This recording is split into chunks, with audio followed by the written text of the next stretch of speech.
Saya akan bacakan kebenaran firman Tuhan yang terambil dari Kejadian 3. Beginilah firman Tuhan. Adapun ular ialah yang paling cerdik dari segala binatang di darat yang dijadikan oleh Tuhan Allah. Ular itu berkata kepada perempuan itu, "Tentulah Allah berfirman, semua pohon dalam taman ini jangan kamu makan buahnya, bukan?" Lalu sahut perempuan itu kepada ular itu, "Buah pohon-pohonan dalam taman ini boleh kami makan, tetapi tentang buah pohon yang ada di tengah-tengah taman, Allah berfirman, jangan kamu makan ataupun raba buah itu, nanti kamu mati." Tetapi ular itu berkata kepada perempuan itu, "Sekali-kali kamu tidak akan mati, tetapi Allah mengetahui bahwa pada waktu kamu memakannya, matamu akan terbuka, dan kamu akan menjadi seperti Allah, tahu tentang yang baik dan yang jahat." Perempuan itu melihat bahwa buah pohon itu baik untuk dimakan dan sedap kelihatannya. Lagi pula pohon itu menarik hati karena memberi pengertian. Lalu ia mengambil dari buahnya dan dimakannya dan diberikannya juga kepada suaminya yang bersama-sama dengan dia. Dan suaminya pun memakannya. Maka terbukalah mata mereka berdua dan mereka tahu bahwa mereka telanjang. Lalu mereka menyemat daun pohon ara dan membuat cawat. Ketika mereka mendengar bunyi langkah Tuhan Allah yang berjalan-jalan dalam taman itu pada waktu hari sejuk, bersembunyilah manusia dan istrinya itu terhadap Tuhan Allah di antara pohon-pohonan dalam taman. Tetapi Tuhan Allah memanggil manusia itu dan berfirman kepadanya, "Di manakah engkau?" Ia menjawab, "Ketika aku mendengar bahwa engkau ada dalam taman ini, aku menjadi takut karena aku telanjang, sebab itu aku bersembunyi." Firman-Nya, "Siapakah yang memberitahukan kepadamu bahwa engkau telanjang?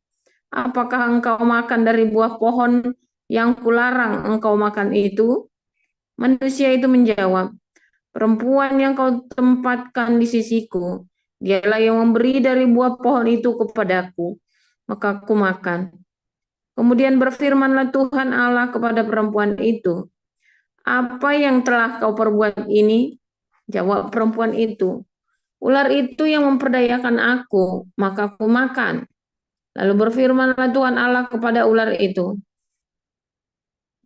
"Karena engkau berbuat demikian, terkutuklah engkau di antara segala ternak dan di antara segala binatang hutan.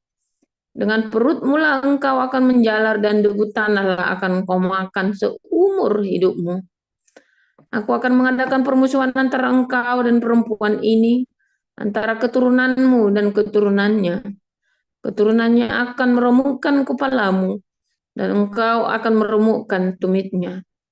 Firman-Nya kepada perempuan itu, "Susah payahmu waktu mengandung akan kubuat sangat banyak. Dengan kesakitan engkau akan melahirkan anakmu. Namun engkau akan birahi kepada suamimu, dan ia akan berkuasa atasmu." Lalu firman-Nya kepada manusia itu, "Karena engkau mendengarkan perkataan istrimu dan memakan dari buah pohon yang telah kuperintahkan kepadamu, jangan makan daripadanya, maka terkutuklah tanah karena engkau. Dengan bersusah payah engkau akan mencari rezekimu dari tanah seumur hidupmu. Semak duri dan rumput duri yang akan dihasilkannya bagimu, dan tumbuh-tumbuhan di padang akan menjadi makananmu. Dengan berpeluh engkau akan mencari makananmu, sampai engkau kembali lagi menjadi tanah, karena dari situlah engkau diambil, sebab engkau debu, dan engkau akan kembali menjadi debu. Manusia itu memberi nama Hawa kepada istrinya, sebab dialah yang menjadi ibu semua yang hidup. Dan Tuhan Allah membuat pakaian dari kulit binatang untuk manusia dan untuk istrinya itu, lalu mengenakannya pada mereka. Berfirmanlah Tuhan Allah, Sesungguhnya manusia itu telah menjadi seperti salah satu dari kita, tahu tentang yang baik dan yang jahat. Maka sekarang, jangan sampai ia mengulurkan tangannya dan mengambil pula dari buah pohon kehidupan itu dan memakannya, sehingga ia hidup untuk selama-lamanya. Lalu Tuhan Allah mengusir dia dari Taman Eden, supaya ia mengusahakan tanah dari mana ia diambil. Ia menghalau manusia itu, dan di sebelah timur Taman Eden ditempatkannya lah beberapa kerub dengan pedang yang bernyala-nyala dan menyambar-nyambar untuk menjaga jalan ke kehidupan. Demikian. Silakan di Luciana dari Matius pasal 10 sampai 15. Ya. Matius 10 ayat 1 sampai 14. Yesus memanggil ke-12 muridnya dan memberi kuasa kepada mereka untuk mengusir roh-roh jahat dan untuk melenyapkan segala penyakit dan segala kelemahan. Inilah nama ke-12 rasul itu. Pertama, Simon yang disebut Petrus dan Andreas saudaranya, dan Yakobus anak Zebedius dan Yohanes saudaranya, Filipus dan Bartolomeus, Thomas dan Matius, pemungut cukai, Yakobus anak Alfeus dan Tadeus, Simon orang Zelot, dan Yudas Iskariot yang mengkhianati dia. Ke-12 murid itu diutus oleh Yesus dan ia berpesan kepada mereka, janganlah kamu menyimpang ke jalan bangsa lain atau masuk ke dalam kota orang Samaria, melainkan pergilah kepada domba-domba yang hilang dari umat Israel. Pergilah dan beritakanlah kerajaan sorga sudah dekat.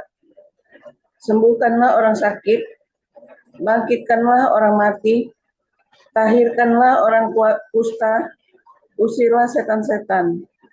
Kemudian telah memperolehnya dengan cuma-cuma. Kamu telah memperolehnya dengan cuma-cuma. Karena itu, berikanlah pula dengan cuma-cuma.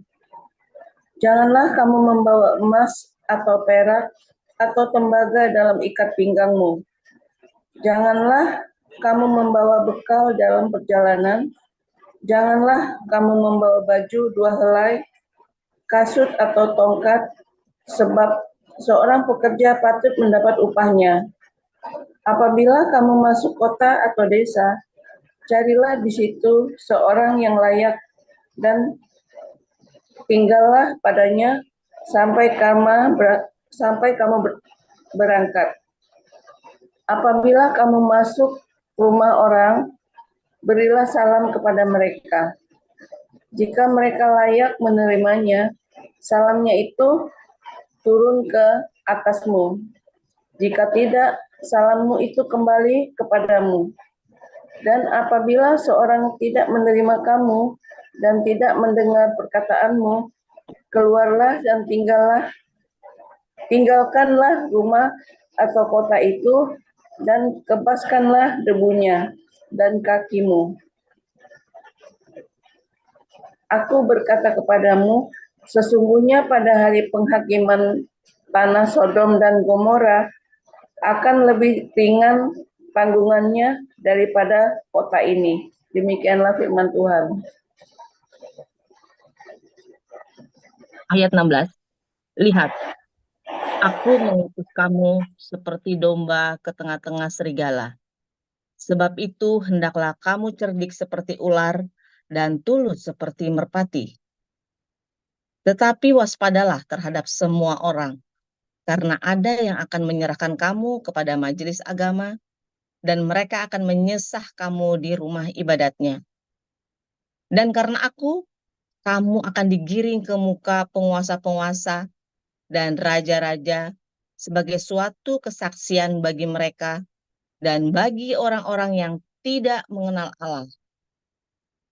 Apabila mereka menyerahkan kamu, janganlah kamu khawatir akan bagaimana dan akan apa yang harus kamu katakan. Karena semuanya itu akan dikaruniakan kepadamu pada saat itu juga. Karena bukan kamu yang berkata-kata, melainkan roh Bapamu. Dia yang akan berkata-kata di dalam kamu. Orang akan menyerahkan saudaranya untuk dibunuh. Demikian juga seorang ayah akan anaknya. Dan anak-anak akan memberontak terhadap orang tuanya dan akan membunuh mereka. Dan kamu akan dibenci semua orang oleh karena namaku. Tetapi orang yang bertahan sampai pada kesudahannya akan selamat. Apabila mereka menganiaya kamu dalam kota yang satu, larilah ke kota yang lain.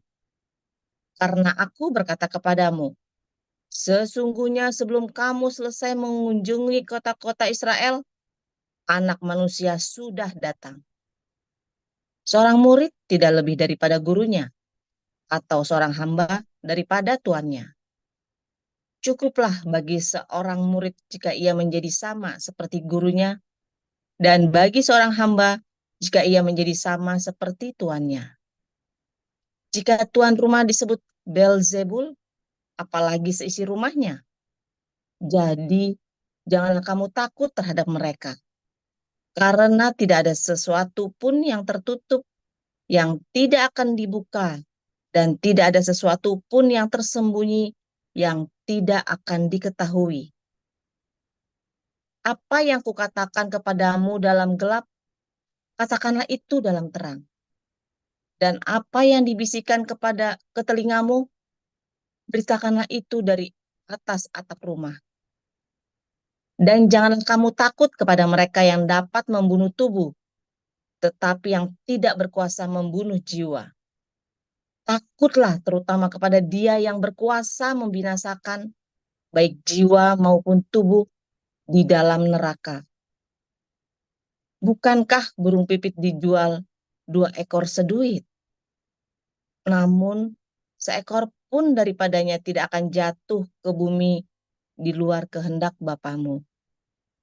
Dan kamu, rambut kepalamu pun terhitung semuanya.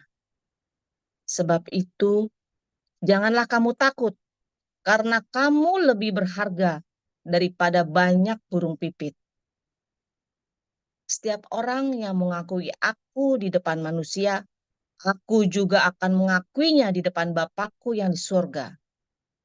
Tetapi barang siapa menyangkal aku di depan manusia, aku juga akan menyangkalnya di depan Bapakku yang di surga. Jangan kamu menyangka bahwa aku datang untuk membawa damai di atas bumi. Aku datang bukan untuk membawa damai, melainkan pedang. Sebab aku datang untuk memisahkan orang dari ayahnya, anak perempuan dari ibunya, menantu perempuan dari ibu mertuanya. Dan musuh orang ialah orang-orang seisi rumahnya. Barang siapa mengasihi bapa atau ibunya lebih daripadaku, ia tidak layak bagiku. Dan barang siapa mengasihi anaknya laki-laki atau perempuan lebih daripadaku, ia tidak layak bagiku. Barang siapa tidak memikul salibnya dan mengikut aku, ia tidak layak bagiku. Barang siapa mempertahankan nyawanya, ia akan kehilangan nyawanya. Dan barang siapa kehilangan nyawanya karena aku, ia akan memperolehnya. Barang siapa menyambut kamu, ia menyambut aku. Dan barang siapa menyambut aku, ia menyambut Dia yang mengutus aku. Barang siapa menyambut seorang nabi sebagai nabi, ia akan menerima upah nabi. Dan barang siapa menyambut seorang benar sebagai orang benar, ia akan menerima upah orang benar. Dan barang siapa memberi air sejuk secangkir saja pun kepada salah seorang yang kecil ini, karena ia muridku, aku berkata kepadamu, sesungguhnya ia tidak akan kehilangan upahnya daripadanya. Demikianlah sabda firman Tuhan. Amin. Terima kasih Bu Sarma, Bu Yeti, Bu Rima, dan Pak Yuda. Firman Tuhan pagi hari ini, judul IDF, Lamb for the Wolf. Silakan Pastor Paul.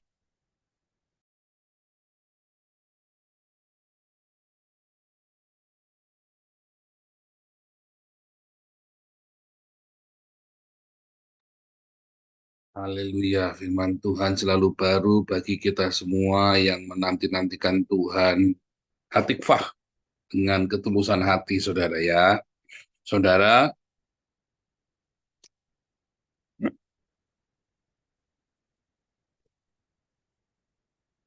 banyak orang ya berpikir ya, dan beberapa kali dalam komunitas-komunitas yang mendapati, oh ini Adam berdosa makanya keluar dari Taman Eden, saudara ya. Hanya gara-gara makan buah, saudara ya. Hanya gara-gara makan buah, saudara ya. Dan berdosa dan diusir, saudara ya. Lalu gara-gara dosanya Adam, maka kita jadi ikut sial, saudara ya. Karena kita lahir di Taman Eden. Saudara, Adam dan Hawa itu melakukan tugasnya, saudara ya. Sebab kalau mereka tetap di Taman Eden, mereka nggak akan bisa punya anak, saudara ya. Karena mereka nggak punya hawa nafsu. Bagaimana mau beranak? Telanjang aja kakak tahu mereka telanjang, nggak sadar, saudara ya. Gimana mereka tertarik satu sama lain? Orang mereka nggak punya nafsu, mereka juga nggak sadar kalau mereka telanjang. Maka akhirnya mereka bingung, ya. Gimana cara mau beranak ya? Ditanyain. Dam, gimana ya kalau kemarin Tuhan suruh kita ngapain sih? Suruh beranak. Beranak gimana? Katanya suruh colok-colok. Udah gue colok, dicolok di hidung, colok kuping, colok di mana-mana, saudara ya. Udah colok di steker listrik segala macam. Nggak bisa, udah colok, colok di bolongan pintu juga nggak bisa, itu nggak beranak-beranak. Lalu nyoloknya salah kali. Gitu ya, saudara ya. Nyoloknya kemarin gimana? Colok di kompor kemarin, dia bilang begitu kan. Waduh, bingung, saudara. Colok sana, colok sini, nggak beranak-beranak, saudara ya. Kalau ketemu sama ular, kan ular bilang, oh salah lu colok gimana? Iya, udah lu colok di mana-mana nggak bisa. Karena ngajarin ini, kamu harus makan buah pengetahuan baik dan jahat. Kamu harus makan buah pengetahuan supaya kamu tahu nyoloknya di mana. Kamu tanya saya juga bingung nyoloknya di mana. Saya kan bukan manusia. Akhirnya si Adam sama si Hawa makan buah pengetahuan, saudara ya. Tahu mereka, waduh gawat ini. Ini sekarang sudah ketahuan. Waduh, kita tahu cara nyoloknya di mana. Karena sudah tahu cara nyoloknya, saudara ya. Oh, ternyata nyoloknya nggak di daun ingku, saudara ya. Bukan di daun telinga juga. Nah, ini 17 tahun ke atas, saudara ya. Jangan tanya sama Pak Indo. Pak Indo masih ini, saudara ya, masih teenager. Jadi jangan tanya sama Pak Indo nyoloknya di mana. Sekarang yang penting sudah tahu cara nyoloknya gimana, sudah tahu cara beranak, saudara. Nah, kalau sudah tahu cara beranak, sudah tahu cara nyoloknya di mana. Firman Tuhan berkata, di surga, yang Taman Eden itu nggak ada kawin mengawinkan, ya. Mereka hidup seperti malaikat di surga, ya, seperti malaikat ya, Taman Eden itu ya, paradiso kan. Mereka hidup seperti malaikat di paradiso, ya. Nggak ada kawin mengawinkan, saudara ya. Kamu gimana? Kalau mau beranak jangan di sini. Kalau mau beranak di sono, ya, saudara ya. Kalau mau colok-colokan jangan di sini, colok-colokan di sono, saudara ya. Nah, maka diutuslah Adam dan Hawa, diutus, ya, seperti domba ke tengah serigala, saudara, ya kan? Dunia yang terkutuk itu kan seperti serigala, saudara. Dan Adam dan Hawa ini seperti domba, masih lugu, masih naif, saudara. Naif, saudara ya. Ya taunya nyoloknya cuma di situ doang, ya kan? Udah punya anak aja bingung, wah saya bisa menciptakan anak, katanya Hawa kan, ya kan? Anibara kan, aku menciptakan anak sama seperti Tuhan. Waktu dia beranak Kain itu kan, wah saya jadi Tuhan nih, saya bisa menciptakan anak. Dia pikir begitu kan, saudara. Menarik sekali, saudara ya. Aku menciptakan anak katanya ya. Nah, terus apa yang terjadi saudara? Maka yang terjadi setelah mereka menciptakan anak itu saudara, mulailah mereka dengan kewajibannya saudara ya. Mulai mereka dengan kewajibannya. Bagaimana kewajiban untuk membesarkan anak dan memberi nafkah. Tadinya mereka cuma tinggal petik, kenyang tidur saudara. Sekarang mereka punya anak, mereka udah besarin anaknya itu saudara ya. Dan eh,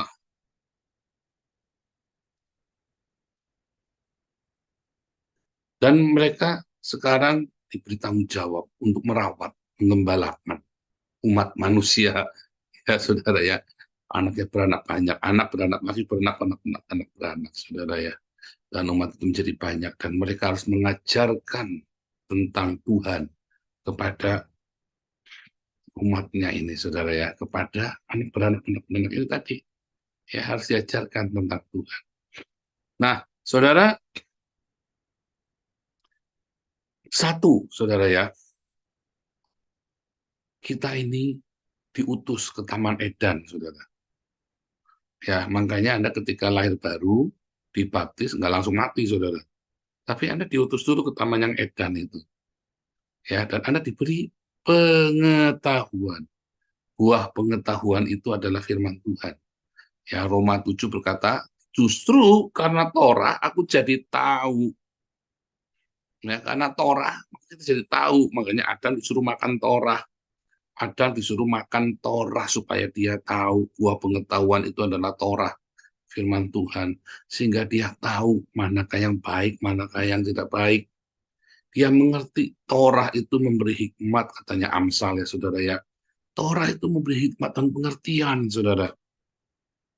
Ya, katanya Mazmur. Torah itu menjadi pelita untuk menuntun hidup kita kepada kebenaran, kepada khayim, kepada kehidupan, saudara. Ya, kepada kehidupan. Torah itu menuntun kita, pengetahuan itu menuntun kepada kita, saudara ya, kepada kehidupan.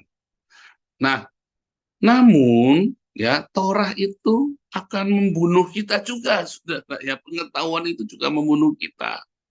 Karena kita tidak tahu bagaimana menggunakan Torah ini. Kita sudah tahu, tapi kita nggak tahu buat apa pengetahuan kita ini. Coba Anda tiap hari doa pagi, buat apa saudara? Nggak ngerti. Anda dengan firman Tuhan mantuk-mantuk. Oh, ya bagus ya. Terus buat apa dengan firman Tuhan yang bagus itu?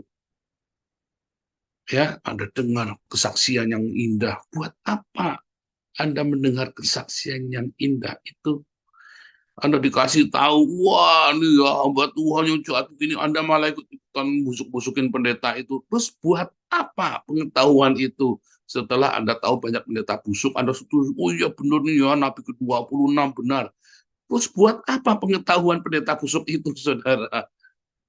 Ya, setelah Anda tahu nih, ternyata Nabi ke-26 menyampaikan firman Tuhan, nubuatan, mantuk-mantuk. Buat apa pengetahuan itu, saudara?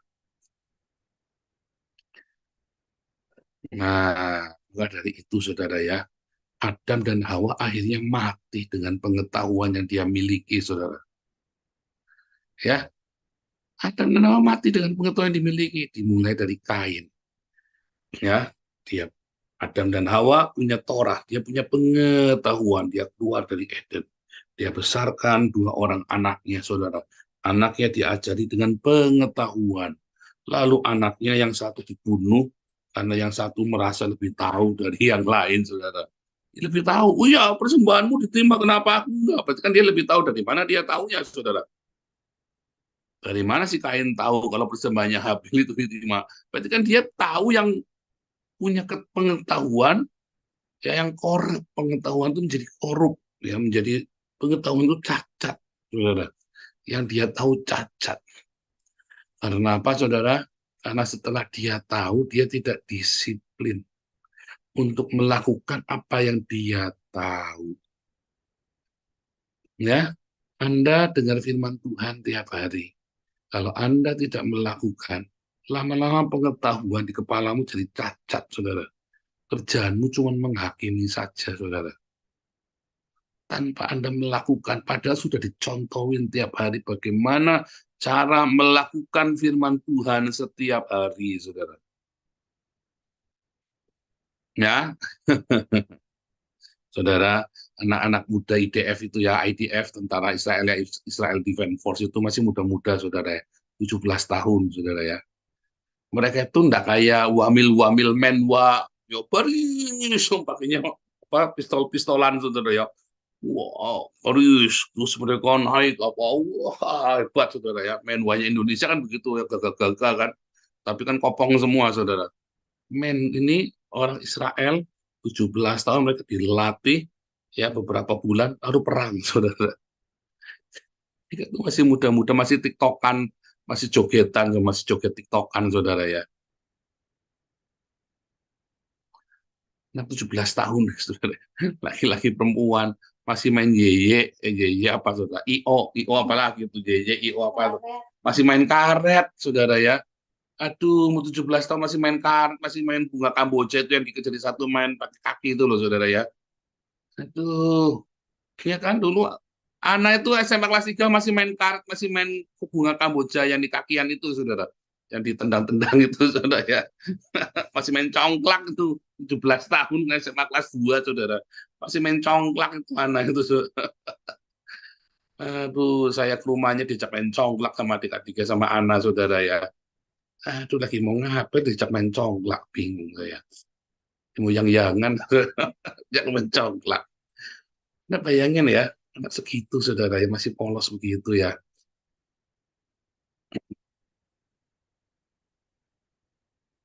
Masih kita cinta dari SMA loh itu loh. Ogali Oratna itu loh, saudara. Bayangin, lalu disuruh perang, suruh maju, nginjek ranjau. Itu seperti domba ke tengah serigala, saudara. Dibekali dengan pengetahuan, ya bagaimana bertempur, maju dalam medan perang, saudara. Terus kalau dia lagi di tengah itu, saudara ya, bayangin ya, dia masuk ke tengah jalan, ya, di tengah Gaza itu, otaknya kan masih main yeye, masih main karet, saudara. Coba Anda lihat tentara IDF itu, begitu ketemu anak-anak Palestina yang kecil-kecil itu, dicak main bola, saudara. Kalau main bola sambil pegang senapan begitu, mereka main bola, saudara, sama anak-anak Palestina itu kan. Pernah saya tunjukkan videonya kan. Ya itu karena memang masih bocah, kepalanya masih bocah, saudara. Kasihan sekali ya, saudara ya, hidup dengan seperti itu. Dan saya tanya ya, mereka tuh gagah-gagah, saudara ya, anak perempuan-perempuan ya, pakai seragam gitu ya, kuliah bareng sama saya pakai bawa senapan begitu, saudara ya. Mereka ada yang bawa Glock segala macam ya. Ini kamu keren amat loh ini. Yang lihat begitu, ngeliatin saya kok keren amat. Kalau boleh memilih, kami tidak mau. Saya nggak mau bawa beginian. Ribetnya minta ampun, ya, dan mengkhawatirkan. Mereka takut, mereka jadi takut, saudara ya. Jadi buat mereka membawa senapan itu di dasarnya memang bukan kayak saya yang melinti, yang senang bawa kemana, bawa pendeta, bawa pistol, suka nodong orang, dasar gebuk. Dasarnya mereka orang-orang yang cinta damai, saudara. Bukan tukang ribet, bukan tukang rusuh. Ya, saudara ya.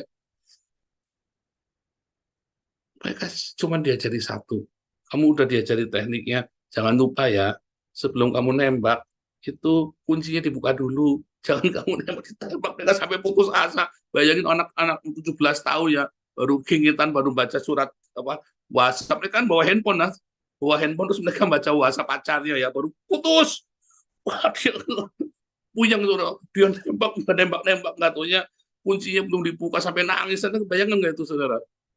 Waktu anak di panik, berondong sama Hamas itu ya, terus dia nembak, nggak tahu, cuma gara-gara kuncinya belum dibuka, saudara. Iya kan? Teknik-tekniknya lupa semua ketika di medan perang. Anak masih bocah, saudara. Nah, kita jangan seperti itu, saudara ya. Anda sudah dibekali firman Tuhan, perlengkapan senjata Allah setiap hari. Dibekali dengan firman Tuhan, dengan kekudusan. Lakukan, saudara ya. Bodoh sekali, makanya hidupmu nggak dipulihkan, hidupmu lamban. Kenapa lamban Tuhan pemulihan dari Tuhan? Karena kamu nggak radikal, karena kamu nggak disiplin hidupmu. Lakukan firman Tuhan, saudara. Kamu ini seperti domba diutus ke tengah serigala. Ya, setelah kamu diberi pengetahuan tiap pagi. Kalau gitu aku nggak usah tahu saja Pak, iya tambahin dan lagi kamu nggak tahu apa-apa, dikasih senapan kamu bingung cara makainya. Ditembak begitu, berondong kamu cuman malah kamu apa namanya kami gilanan megang senapan, saudara bingung sampai dilempar-lempar begitu, pegang granat malah kayak mau diapain, saudara ya. Kasih tahu perlengkapan senjata Allah tiap hari kamu membawa firman Tuhan, pedang roh, rema, disuruh mengasihi, mengampuni, memberkati, suruh diakonia bandel. Makanya beberapa orang ya kan waktu saya semprot kan, kamu nggak diakonia ya, ketebak saudara. Begitu dia punya rasa takut di hatinya, kamu nggak diakonia ya. Ya kan saudara. Tahu nggak kenapa saya bisa nebak? Oh nabi Pak, kan rumusnya gampang saudara. Makanya ikut kelas profetik ya saudara ya.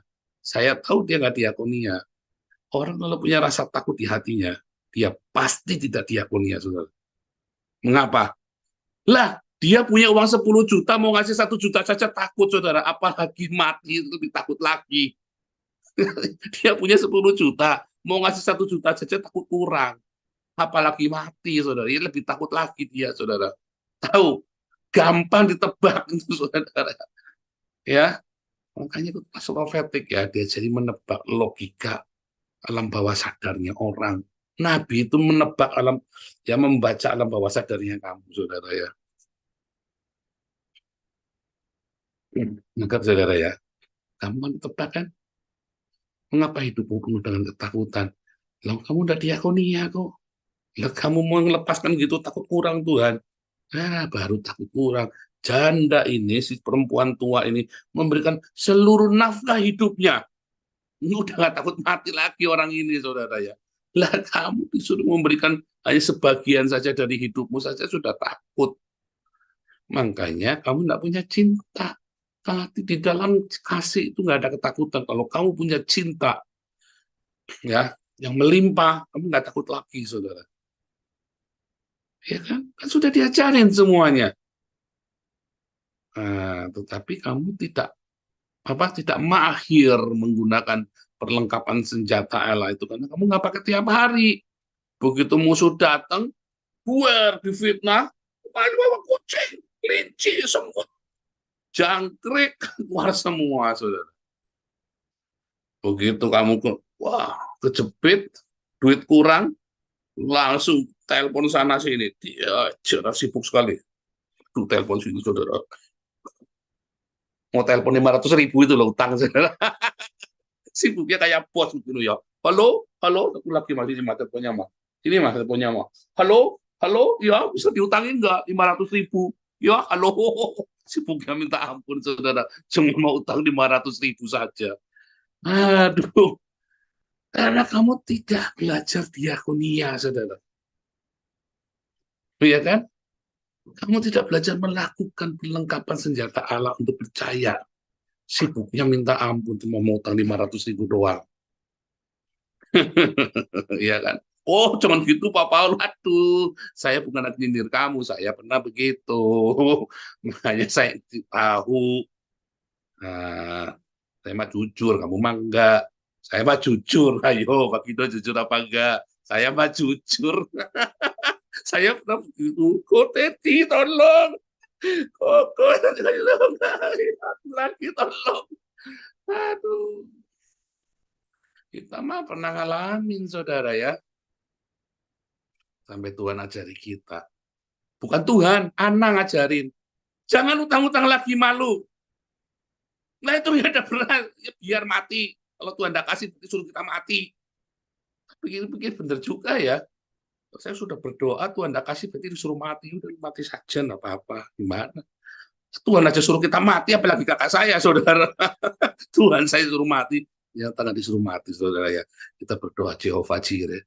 Tuhan kirim makanan dengan cara ajaib. Sejak itu kita tidak pernah minta-minta lagi sama siapapun sampai detik hari ini kita tidak pernah minta-minta lagi, saudara.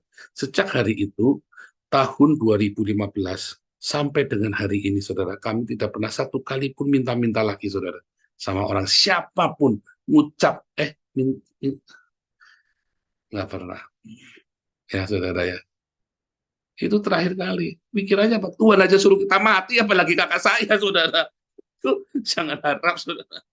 Nah, itu, kamu harus mikirnya begitu. Coba, jangan percaya saya. Kamu nggak mau coba, kok diajarin kok. Ya, kamu itu domba yang ditutus ke tengah serigala. Artinya kamu siap mati, saudara. Kalau Tuhan tidak tolong, ya udah mati, udah gitu saja, saudara. Oh, jangan gitu, Pak. Nah, karena kamu pemikirannya jangan gitu, makanya kamu nggak lolos-lolos. Kalau kamu mikirnya kayak saya, kamu cepat lolos 2 tahun, paling lama selesai itu. Bangun, bukan selesai terus bubar, pasti bangun. Saudara. Percaya saya, orang nurut tak nasihatin, berapa orang yang nurut tak nasihatin, jadi, saudara. Kamu masih tawar-tawaran kok hidupmu kok. Bukan ya, saudara ya. Keras-keras. Kamu itu udah mengembalakan, Pak. Itu mengembalakan, kamu maunya dilus-elus terus kok. Kamu maunya dikasih piti terus. Nah, saya kan nggak mau piti sama kamu mercy, saudara. Ya kan?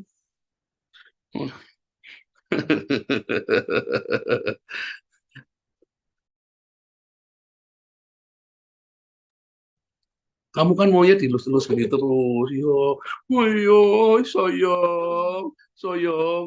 Kamu ketemu saya, saudara. Ketemu saya mau meledak, saudara. Ketemu saya tak ledakin, saudara. Supaya kamu bangun, mau dilus-elus, ya, capek, saudara. Meledak, sudah meledak kan sudah, saudara. Benar nggak? Kita ini seperti domba di tengah serigala. Kamu dikasih pengetahuan firman Tuhan tiap hari. Lakukan dengan cinta. Nanti pengetahuan itu jadi rema. Rema itu begitu kamu rema, itu tajam sekali, saudara ya. Rema itu tajam sekali. Makanya dimulai dengan diakonia, percaya deh. Mulai dengan diakonia. Jangan takut, saudara. Kurang. Iya, memang kurang. Kamu kira saya kasih 30% terus hidup saya jadi cukup, saudara. Gagah ya. Kamu harus berani, saudara. Kamu harus berani. Harus berani, ya. Lawan, saudara, ketakutan itu. Kalau kamu punya ketakutan, lawan dengan diakonia, saudara. Begitu kamu diakonia, kamu berani terjun bebas. Disitulah, ya, kasihmu cintamu melimpah. Kurang. Oh ya pastilah kurang lah. Kamu yang 5 juta aja lagi kurang buat hidup tiap bulan. Apalagi kamu kasih 20%, 30%, tambah kurang lagi, saudara. 5 juta aja lagi kurang. Pasti kurang. Logika dipakai pasti kurang. Tapi ketika ketakutanmu kamu kalahkan, cintamu itu tumbuh, bukannya ngawur gambling ya. Kata Pak Paul, 5 juta kasih 30%. Berarti saya kudu kasih 1,5 juta. Wis, gambling ya. Dapat nanti untung-untungan, itu namanya Anda judi. Anda pergi saja ke kasino itu loh, di Glodok itu loh, saudara, apa namanya, ke Jamada Plaza itu loh, pergi saja ke kasino kalau begitu, tidak usah di sini. Bukan itu, bukan gambling. Saya lagi suruh Anda lihat orang lapar, kamu bungkusin makanan, saudara. Bukan gambling. Kalau otak udah gambling malah nggak dapat kamu, saudara. Sama Tuhan kurang aja, pernah kalah-kalan sama aku nih kamu nih. Mau akal-akalan, tambah diblesekin sekalian. Oh, saya pernah ngalamin. Saya juga pernah ngakalin Tuhan dengan cara begitu, saudara. Wah, kasih yang banyak nih. Wah, saya kalau persembahan ke gereja itu udah 1-2 juta, saudara. Zaman saya kerja itu, serius ya, buat gereja, saya 10-an juta, saudara ya. Goblok. Kasih buat gereja puluhan juta, goblok. Saya dikasih tahu sama teman saya, salah Pak Paul, kasihnya panti asuhan. Goblok juga, saudara. Kasih panti asuhan, ada panti asuhan itu banyak yang curang loh, saudara. Ya, caranya gimana? Kasih makan yang benar. Kasih makan langsung. Anda masakin tiap hari ya. Anda cuma dapat, Pak, saya dapat beras sekian. Kamu masakin. Jangan kasih uang. Allah kamu, saudara. Masakin, bagi dengan tanganmu sendiri. Kalau kamu nggak ada waktu, baru kamu uangnya kasihkan ke Damaris, Kebun Pagi. Ya, saudara ya. Praktek ya. Praktek. Nanti kamu menang, saudara. Serius, saya nggak main-main. Kamu masihnya separuh hati sih. Kalau saya mah gila dulu ya. Sekali. Iya, saudara ya. Kamu sekali menang, kamu nanti jangan lupa ya, saudara ya.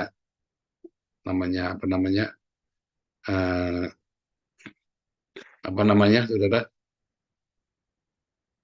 Kalau kamu berhasil, jangan lupa transfer saya. Tuhan Yesus memberkati.